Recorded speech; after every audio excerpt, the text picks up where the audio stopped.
Hello, আজ আমাদের সাথে দেখা করতে এসেছিলেন আঙ্কেল। আর আমি সকালবেলা উঠেই স্নানটা সেরে নিয়েছিলাম। আর আঙ্কেল আমাদের জন্য অনেক খাবার নিয়ে এসেছিলেন, আর সাথে আমাদের জন্য এই আইসক্রিমগুলো।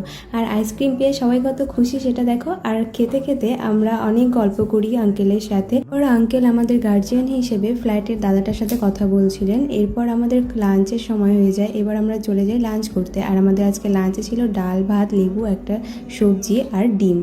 এরপর আমরা খাওয়া দাওয়া করে আমরা সোজা চলে আসি রুমে। আর আঙ্কেল কিন্তু চলে গিয়েছিলেন। আর হ্যাঁ, আঙ্কেল হচ্ছেন দেবস্মিতার বাবা। এরপর আমরা বিকেলে আবার রেডি হয়ে দাদার সাথে বেরিয়ে পড়ি অরূপ আর আমি মিলে মেন্টাল হসপিটালটা দেখার উদ্দেশ্যে। আর তোমাদেরকে তো বলাই হয়নি যে আমাদের 1 মাসের জন্য এই কলকাতা বালিগঞ্জে এই মেন্টাল হসপিটালে আমাদের পোস্টিং রয়েছে। তাই জন্য আমরা যেহেতু কোনো কিছু চিনি না, তাই দাদা আমাদেরকে এই হসপিটালটা আজকে দেখাতে নিয়ে গেছিলেন।